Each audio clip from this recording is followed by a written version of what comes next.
I would like first to thank Charlotte for inviting me to be moderator to this panel, and also the organizers. So my name is Nicola Bonucci. I am the newly partner at Paul Hastings, but I was the general counsel of the OECD until 2 weeks ago. And I'm particularly pleased to moderate this panel because we are finally touching the stone guest, which has been here during the day, the United States. And will be introduced by Zach Goldman, who unfortunately is not with us. But I think it's a perfect way to,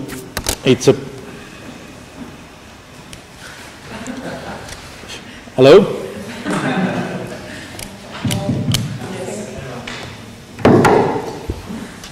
So it's a perfect way to finish the day by getting me more into the concrete situation. So basically exposing first the position of the United States vis-a-vis unilateral extraterritorial sanctions, and then looking at two ways to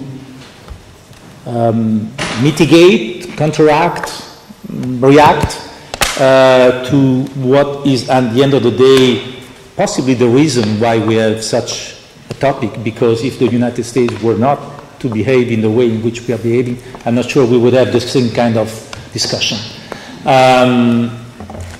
This is the part which is recorded, huh? I should have thought about that. Okay. Homeland Security, please don't put me on a list. So after having heard Zach Goldman, we will have the pleasure to hear Daniel Ventura from Paris 1, who will be talking about the blocking status, not only the French one, but also the regulation of the European Union. And then Lena Cherchenet will analyze what can be done in some international fora, namely and typically, if I understand well, WTO and OECD. So with that, we launch the video because Zach is supposed to be the first one, and it makes also more sense for him to introduce the matter. Good morning, and thank you so much for having me with access. I'm very sorry I couldn't be in person. My name is Zach Goldman. I practice law in the Financial and Business Integrity Group of the Law Firm of Hale, and I'm an adjunct professor of law at the University School of Law. I'm going to speak about sanctions from the American perspective for a few minutes, and broadly we're going to do 3 points. The first is about the purpose of financial sanctions. The second is the point about unilateralism, and the third is about extraterritorial sanctions, both real and perceived. In terms of the purpose of financial sanctions, the critical objective for the use of this tool is the protection of the national security interests of the state. This has a couple of implications for the way that these sanctions are utilized that demand that they both be integrated into a broader diplomatic and strategic context, and often, but not always, that they are implemented in concert with like-minded allies. The second point will become apparent in a minute when we speak about unilateral imposition of sanctions.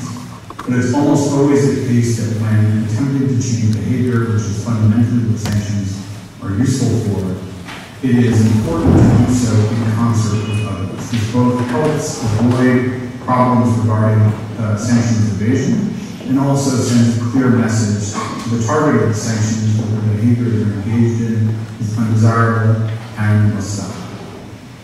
Another broadly discussed use for sanctions is prevention of illicit activity, simply making it costlier, riskier, and less efficient for bad actors to use the financial system for illicit purposes.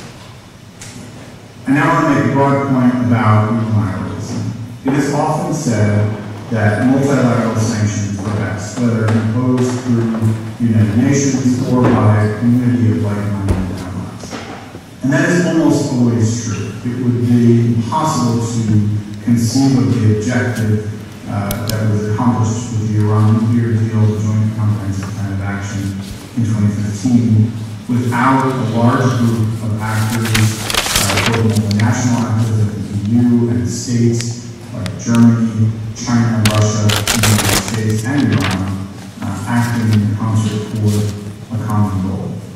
It is, however, important to remember that because sanctions are inherent in the national security function of states and are designed to protect the national security interests of the states, they retain the ability and indeed the right to impose sanctions unilaterally when needed. And because states perceive their interests differently, states will determine that it's important to use sanctions in different circumstances.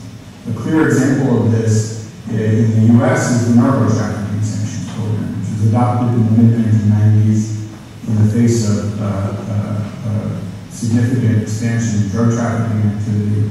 It's not replicated elsewhere, but by all measures has been one of the most successful sanctions programs in the U.S. diplomatic and financial sphere.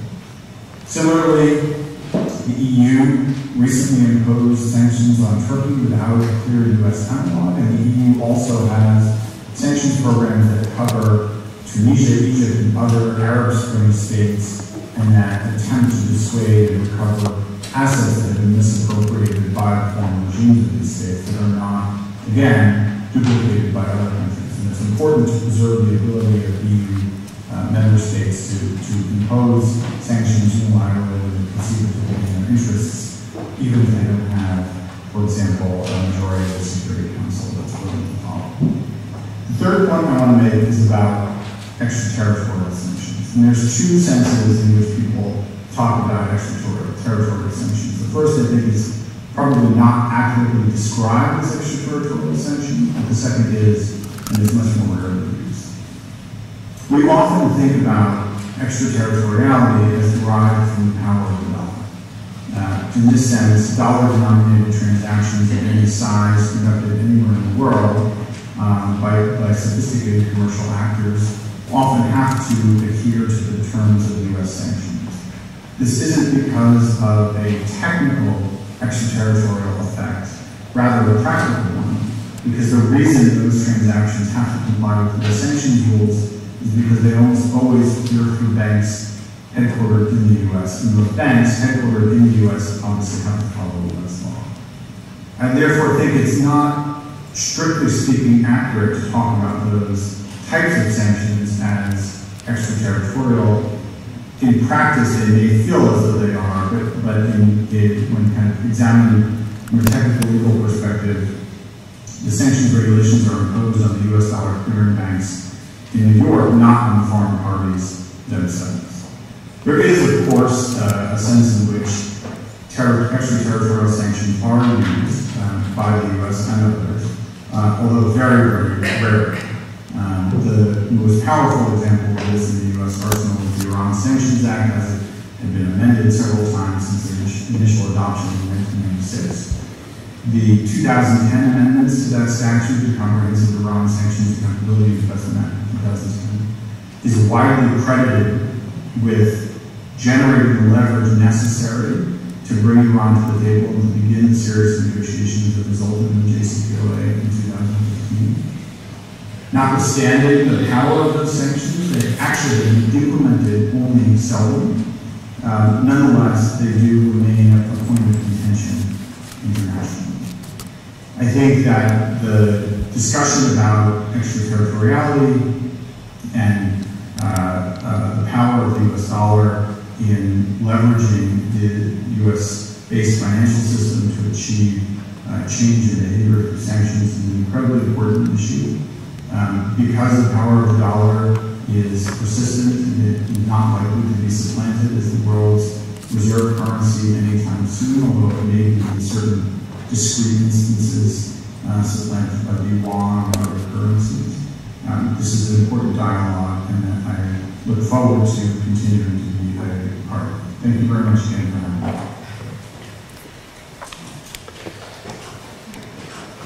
having me.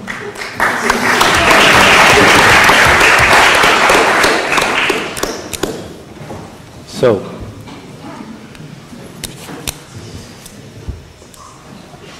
hello?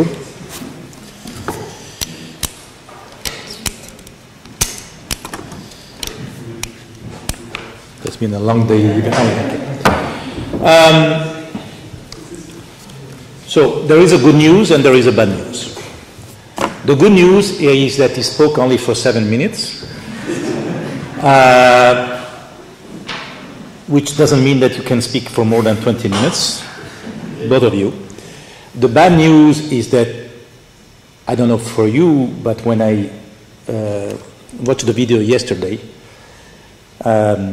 I would have liked to enter into a serious discussion. I mean, at least you have an advantage. You have exactly a presentation of the US position. So now you know what the US position is. Circuler, il n'y a rien à voir, basically. And it was a faithful presentation of the US position. But I think there are a lot of questions that we could have asked Zach, and unfortunately we will have to discuss between ourselves, and I don't know if there is anybody from the US here in the room. I'm afraid not.